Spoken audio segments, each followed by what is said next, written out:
Alors, chers camarades des peuples d'Afrique, peuple de Côte d'Ivoire, citoyens du monde, mes chers frères et sœurs, de l'Iptako Gourmand, peuple de l'AES, peuple d'Afrique du Sud, du Nord, de l'Est, de l'Ouest, en passant par le centre, soyez salués en vos rangs, grâce et qualité, chers camarades. Alors, je vais vous demander ici de partager au maximum cette vidéo, de la mettre partout à travers le monde entier, autant que fait se peut. Chers camarades peu d'Afrique, n'hésitez pas à partager cette vidéo parce que aujourd'hui la l'heure est grave.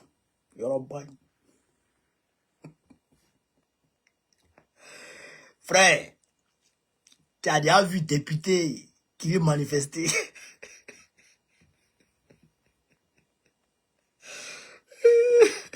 C'est encore du voir député veut manifester. Député veut manifester à cause de l'argent. L'argent. Ils ne sont pas payés. Dans Côte d'Ivoire, là, on aura tout vu dans ce pays. Sous Draman, on va tout voir. Le ministère du tourisme, ceux qui ont fait venir, ceux qui ont fait venir les petits filles, là. Il a détenu 700 millions dedans. Il a dit le pays là, il devient autre chose, chez Kamara.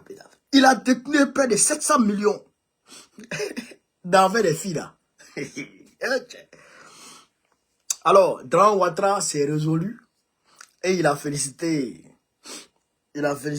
John Mahama, le président, le nouvel homme fort du Ghana. Et chez Kabarapé d'Afrique, Chris Yapi a fait des révélations sur une réunion secrète de Draman Ouattara.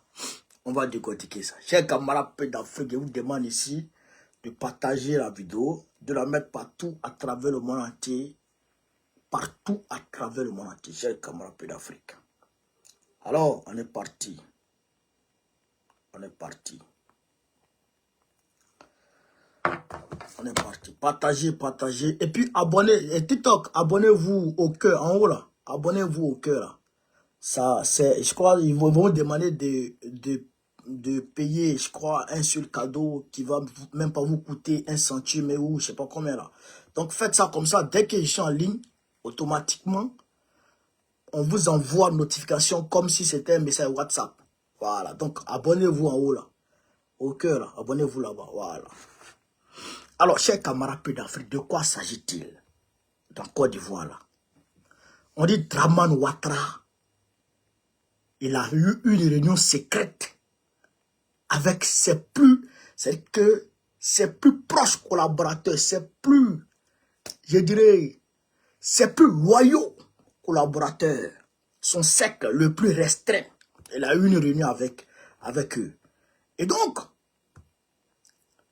ils ont décidé, Draman aurait décidé d'être candidat en 2025.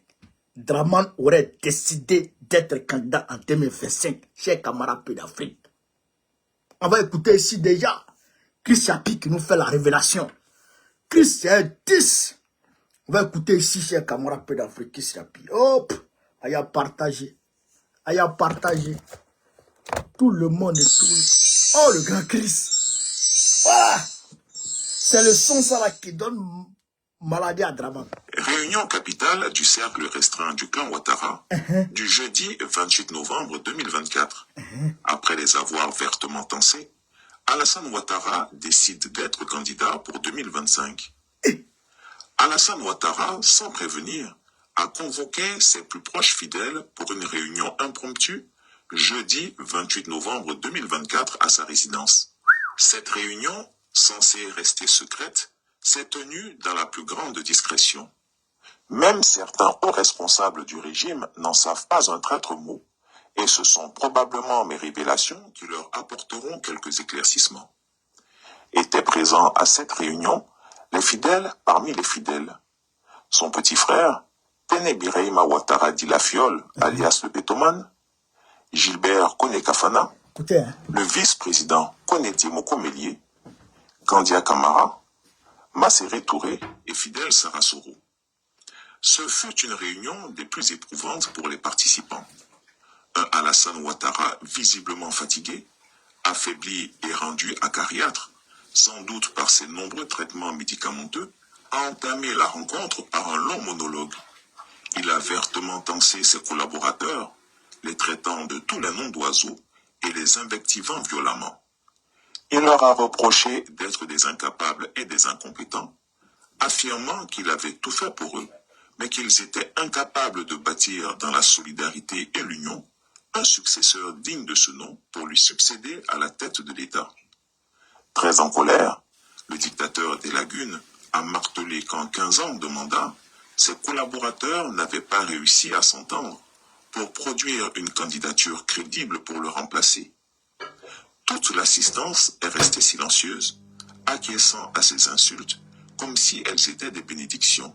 Il leur a dit qu'il constatait qu'aucun d'entre eux ne faisait l'unanimité auprès des militants, qu'ils s'étaient coupés de la base et avaient passé leur temps à s'enrichir. Il a ajouté qu'aucun d'entre eux ne s'est montré capable de prendre les rênes du pays avec efficacité et compétence, et qu'il regrettait beaucoup son dauphin, Amadou Gon Coulibaly.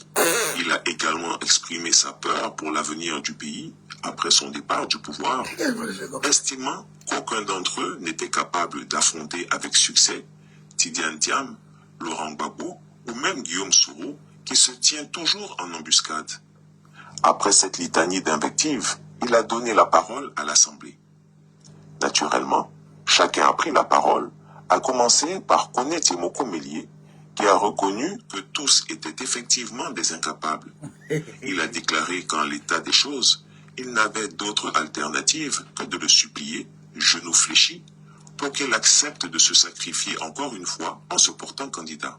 Un tour de table s'en est suivi, et chaque participant a rivalisé d'obséquiosité, suppliant unanimement Alassane Ouattara de leur venir en aide en acceptant le lourd sacrifice d'être candidat à l'élection présidentielle de 2025.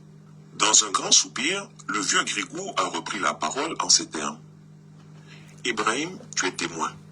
J'avais décidé de me retirer et de présenter Tiemoko.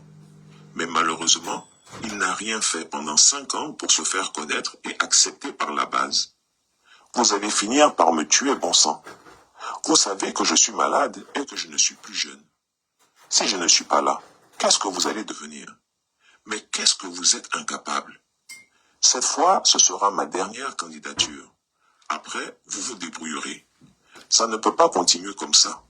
Ah non, ce n'est pas possible. » Les participants présents ont alors déclaré qu'il fallait commencer à préparer la convention d'investiture sans tarder. Il a été décidé que les directeurs généraux des entreprises publiques seraient approchés afin qu'ils apportent leur contribution financière au financement de cette convention. En réalité, avec l'élection présidentielle approchant à grands pas, le tyran Ouattara avait savamment laissé planer l'idée qu'il pourrait se retirer. Il l'avait même annoncé à plusieurs reprises. Mais en réalité, cette tactique visait probablement à identifier les ambitieux et les arrivistes qui n'ont finalement pas su se démarquer. Tous ont été fustigés lors de cette réunion. Voilà. Se mentant peut-être à lui-même, le vieux Grigou a convoqué cette rencontre avant tout pour ménager son vice-président, Koné Tiemoko Mélié, qu'il avait fait venir de la BCEAO en lui promettant d'en faire le candidat du RHDP. Pauvre Tiemoko. Voilà, la messe est dite. Alassane Ouattara est le candidat du RHDP à l'élection présidentielle de 2025. Comme si cela était une surprise. Tout bon observateur sait que jamais un dictateur n'a la lucidité de quitter le pouvoir au bon moment, ni de sa propre volonté. C'est aussi un message clair à l'opposition. Le despote ivoirien, en se déclarant candidat, viole la constitution en vigueur. En foulant aux pieds la loi fondamentale, ce n'est assurément pas pour organiser une élection transparente. Que personne ne s'y méprenne. Écoutez le président du COSIM. Alassane Ouattara est l'arbre sous lequel toute la communauté... Bon, on va laisser ça. Donc, vous avez entendu Chris Yapi dit Draman Ouattara a appelé ses gars Kanja Kamara, Kafana, Temoko Merle et puis Tinde Breman pour leur dire, vous êtes incapables. En 15 ans, vous n'avez pas été capable de vous faire connaître par la base, de vous exprimer, c'est-à-dire que vous avez été incapable de prendre ma place. Mais, et puis il leur dit, je suis obligé encore une fois d'être candidat. Et eux aussi ils disent, président, vraiment, il faut nous sauver. Où est les gens comme ça? Où est les gens comme ça? Bon, si ce que Christ a pu dire est vrai, si ce que Christ a pu dire est vrai, c'est grave. Si ce que Christ a pu dire est vrai, c'est grave. C'est grave comment? Parce que déjà, Draman lui-même, ses patrons ne veulent pas qu'il soit candidat. Les Macron ne veulent pas qu'il soit candidat. Ça fait un. Deuxièmement, la Constitution ne lui permet pas d'être candidat. Ça, c'est clair. La Constitution ne lui permet pas d'être candidat. Donc, s'il veut forcer pour être candidat, il sera obligé d'éliminer le président Gbagbo, d'éliminer Tidjane Thiam, d'éliminer, comment on appelle ça, naturellement, Bleu Goudé, il y va, il sera balayé, d'éliminer aussi Soro Guillaume, comme il l'a fait en 2020, d'éliminer tous les potentiels candidats qui peuvent le mélanger. Il sera obligé de les éliminer. Donc, on va plonger encore dans une spirale de violence. Est-ce que vous comprenez ça? On va plonger dans une spirale de violence. Quand le président Gbagbo fait comme ça, j'appelle tous ceux qui veulent que le gouvernement ne soit pas là en 2025 de venir. Mais c'est pas parce que il les appelle à venir soutenir lui sa candidature. C'est pas parce qu'il les appelle à venir voter pour lui. C'est parce qu'il sait que si Ouattara veut être candidat, il sera obligé de les écarter eux tous. Alors que quand si on vous écarte et que vous n'êtes pas unis pour faire bloc, vous ne devenez pas fort. Est-ce que vous avez compris ça? Quand on vous écarte et que vous ne vous unissez pas pour faire un bloc, vous n'êtes pas fort. Alors pourquoi le président Gbagbo a demandé à ce que tout le monde se mette ensemble, y compris la société civile, pour faire bloc devant Draman Ouattara? Est-ce que vous comprenez? Parce que Draman ne peut pas gagner quelqu'un en Côte d'Ivoire. Il ne peut gagner personne dans ce pays. À aucune élection, il peut gagner. Donc, il a déjà, je dirais, caporalisé, je dirais, la CEI, y compris la Cour constitutionnelle. Donc, là, il est prêt à écarter tout le monde et à aller seul et se programmer candidat comme ce qu'il a fait face à KKB en 2020. Vous comprenez ça? Mais je voudrais dire à Draman que 2020 et puis 2025, c'est pas la même chose. 2020 et puis 2025, c'est pas la même chose. Est-ce que vous comprenez ça? Nous, on va se mettre ensemble et on va te chasser. Aucun dictateur n'a pu indéfiniment bâillonner son peuple. Aucun dictateur n'a pu indéfiniment bâillonner son peuple. Coûte que coûte, tu vas tomber. On ne sait pas quand, hein, mais tu veux pas, tu tombes. Parce que le peuple, à un moment donné, en aura marre. Et c'est l'heure du peuple de Côte d'Ivoire de dire non. C'est l'heure pour nous de dire non. Si tu dis que tu es candidat en 2025, ça va créer des troubles en Côte d'Ivoire. Et ces troubles-là peuvent se transformer en autre chose.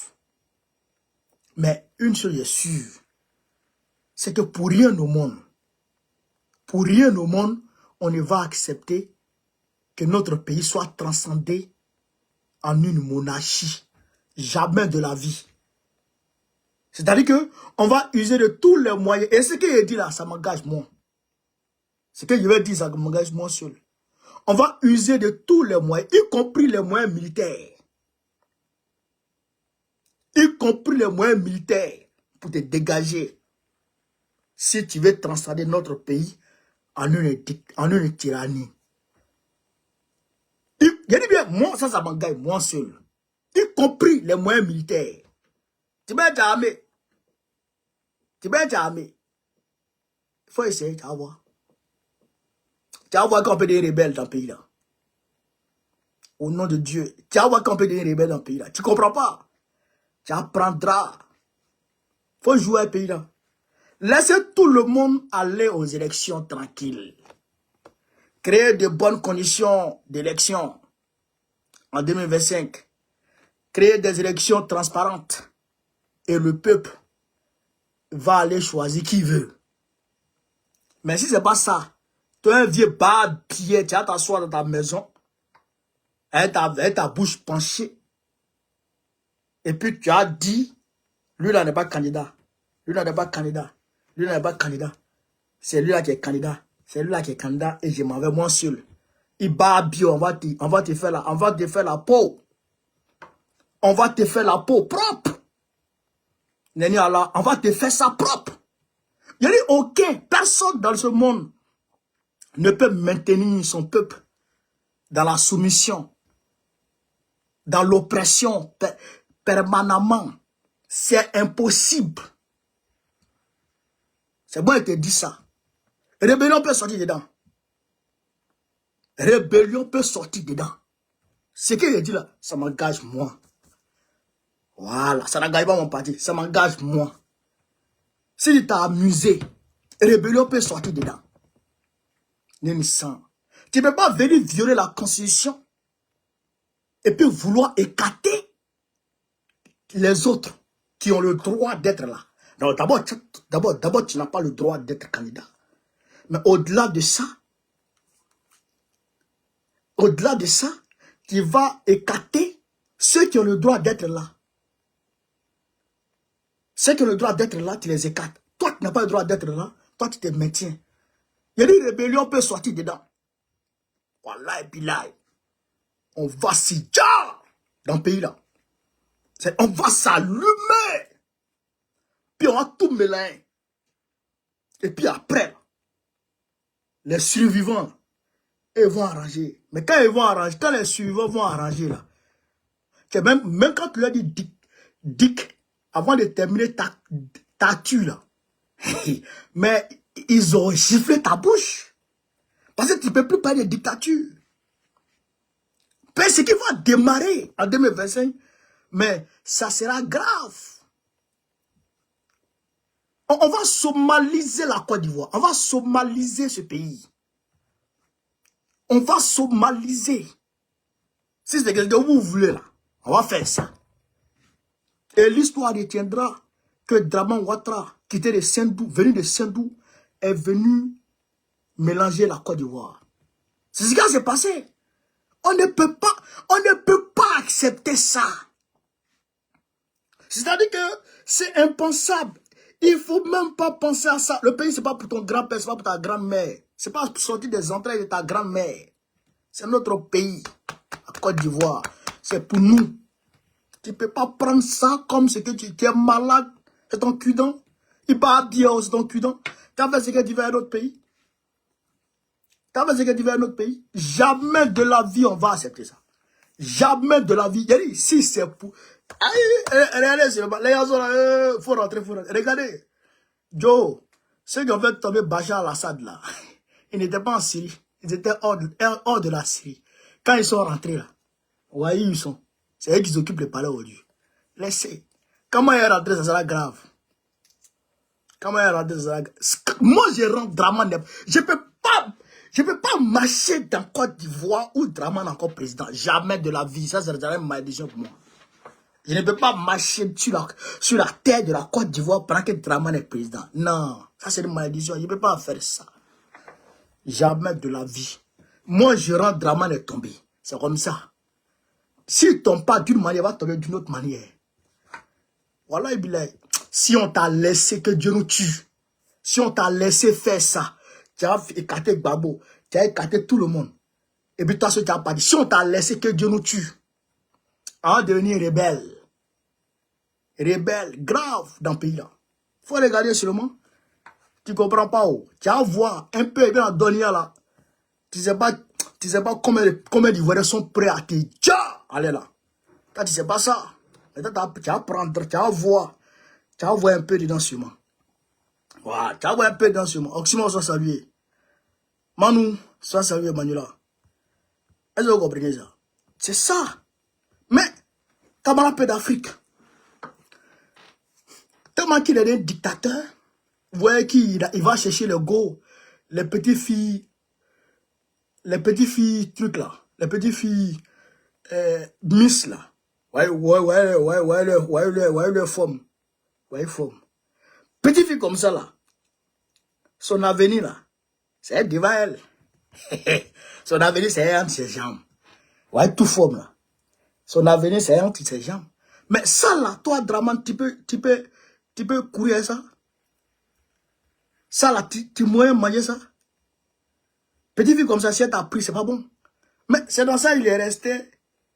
Et puis, le gars là,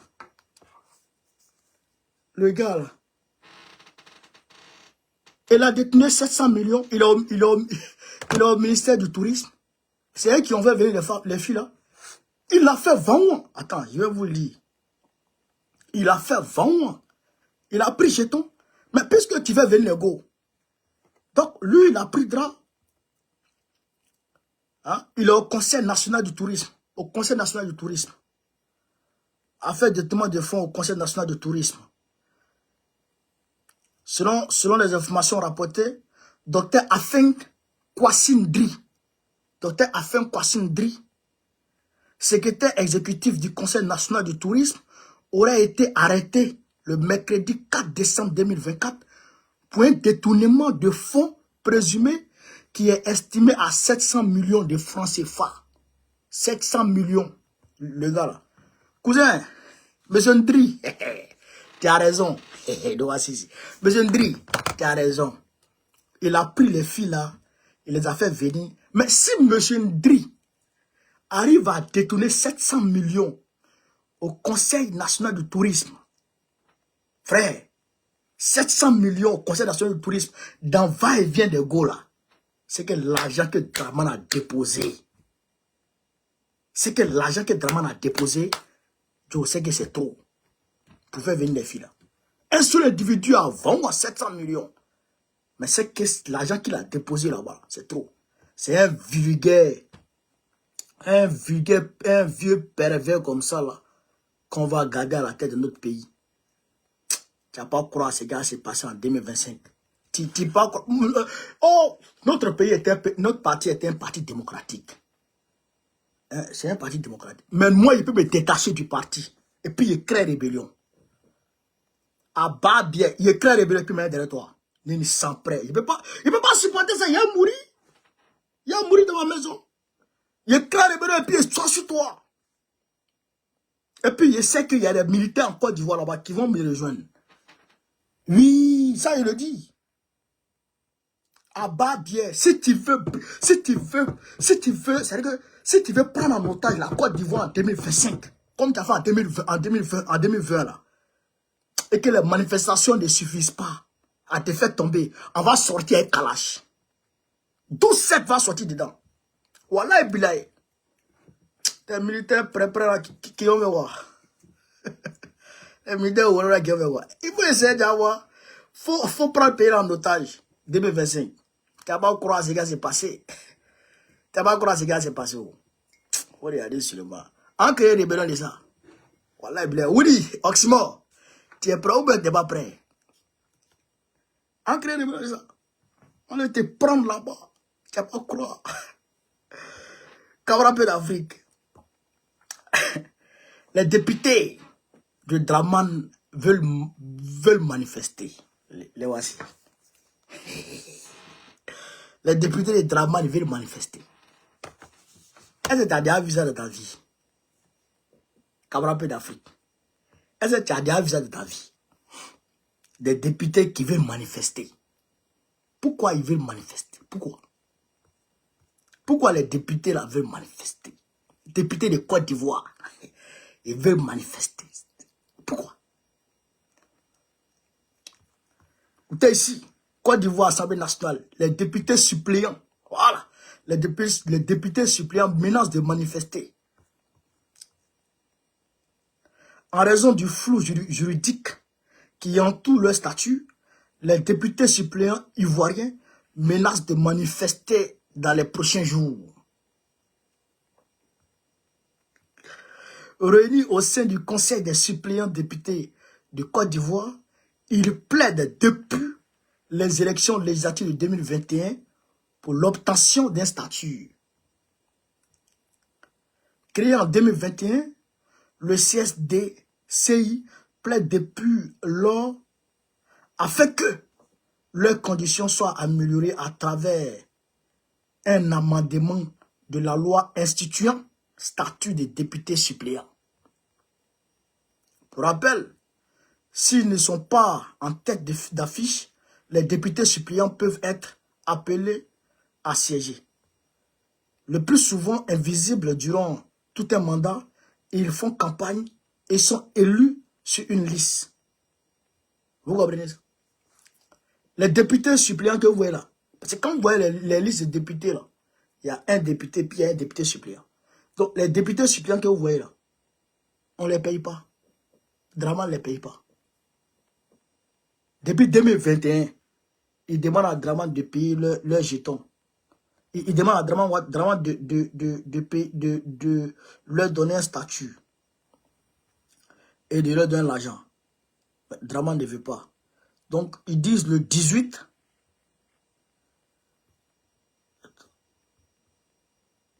Voilà. Le 18, si rien n'est fait, et ils vont... Voilà. Le 18 novembre. Voilà. Le 18 novembre. Pardon, le 18 décembre, autant pour moi. Le 18 décembre, ils vont manifester. Les parlementaires prévoient un sitting le 18 décembre pour revendiquer de meilleures conditions de vie et de travail. Le 18 décembre, ils disent qu'ils vont manifester déjà. Les députés de Côte d'Ivoire, les députés suppléants de Côte d'Ivoire, les élus de la nation. Élus de la nation. Draman ne donne pas l'argent. Ok. Élus de la nation. Député suppléant. Il est élu. Et on ne lui donne pas l'argent. Si on ne vous dit pas ça, est-ce que vous pouvez croire? Si on ne vous dit pas ça, est-ce que vous pouvez croire ça? Les députés de la nation qui ne sont pas payés, qui n'ont pas de salaire, députés suppléants. Même si c'est député ex-aequo ou je sais pas, dernier député, mais à part du moment où on parle de députés, où on parle d'élus de la nation, quand même, il doit être payé. Il laisse ça, hein. Il ne règle pas ça, hein. Il ne paye pas l'argent des députés. Hein. Il s'en a ramassé Miss pour venir ça dans le pays là. Il s'en a ramassé Miss pour venir ça dans le pays là. Pourquoi? Pourquoi? Camarade d'Afrique. Pourquoi tu fais ça? Hein? Tu t'as signé contrat avec Marseille pour écrire Côte d'Ivoire là-bas. Est-ce que Côte d'Ivoire c'est pour toi? C'est ton pays ou bien quoi? C'est pas ton pays, on te dit ça toujours. C'est pas ivoirien. Aïe, ça, on te dit ça toujours. Aïe. C'est pas ton pays. Donc il faut laisser notre pays où il est là. Il faut laisser notre pays où il est là. Il ne faut pas nous embrouiller. Vieux délinquants là. Donc j'apporte mon soutien de façon indéfectible aux députés suppléants. Il faut revendiquer vos droits. Vous avez le droit d'avoir un statut. Quand même, ça c'est le minimum ça. Ça c'est le minimum ça. Aïe. Comment? Tu travailles bien, tu ne payes pas. Il faut qu'un député démissionne ou un député meurt pour qu'il lui prenne la place de ce député-là afin qu'il puisse avoir quelque chose. C'est quoi ça? Pourquoi? Ça, c'est faux à faire. Donc, chers camarades d'Afrique, les députés doivent être payés. Au-delà de ça, est parti au front pour aller faire son discours du 64e anniversaire de l'indépendance du Burkina Faso. Elle est partie à Bassologo, au front, où il y a eu l'attaque. C'est là-bas il est parti, Bassologo, pour aller faire son discours, pour montrer que là, Bassologo est contrôlé. Mais demain, je vais faire une vidéo spéciale sur ça, spéciale. Ben, les événements spéciaux, il faut des commentaires spéciaux pour ça. Donc ça, je vais commenter ça spécialement dans une vidéo dédiée qu'à ça. Voilà. Donc, chers camarades d'Afrique, voilà un peu ce que je voulais vous dire ce soir. J'allais partir avec vous dans le Moyen-Orient, mais ça va. Ça va. Le nouveau gouvernement de la Syrie est en train de se mettre en place. Voilà. Toutes les autres factions terroristes sont en train de rentrer dedans. Israël a opéré 400 bombardements aujourd'hui. 400 bombardements en Syrie. Plus de 400 bombardements en Syrie. Ils ont cassé tous les navires de guerre syriens. Tous les aéronefs syriens. Ils ont tout cassé, tout. Aujourd'hui, les Syriens, vous les voyez comme ça là. Le nouveau gouvernement syrien, les nouvelles autorités syriennes qui sont là aujourd'hui, ils n'ont que des calaches, des doucettes, des chars pour protéger leur pays. Ils n'ont pas d'avion. Israël a tout cassé, tout détruit. Israël est le seul pays qui peut venir frapper chez toi et puis il n'y a pas de représailles. L'ONU va dénoncer, l'ONU va condamner, puis c'est fini. Parce qu'ils ont qui derrière eux? Ils ont les États-Unis derrière eux. Parce que les États-Unis les soutiennent. Donc ils peuvent faire ce qu'ils veulent. Toute chose a une fin. Ça va prendre fin. L'insolence d'Israël va prendre fin. Moi je vous le dis aujourd'hui. Écrivez, on est le 10 décembre 2024. L'insolence d'Israël va prendre fin. Tôt ou tard, ça va prendre fin. Donc, je tenais à vous dire ça, chers camarades d'Afrique. Partagez au maximum cette vidéo. Mettez-la partout à travers mon entier. Sur ce, vive l'Afrique libre. TikTok, 15 partages. Voilà, c'est grave, hein. Vive l'Afrique libre. Vive le panafricanisme. Vive tous les présidents panafricains. Babo, président de en 2005. Inch'Allah. On est ensemble, les gars. Merci à tout le monde. Merci à chacun, à chacun.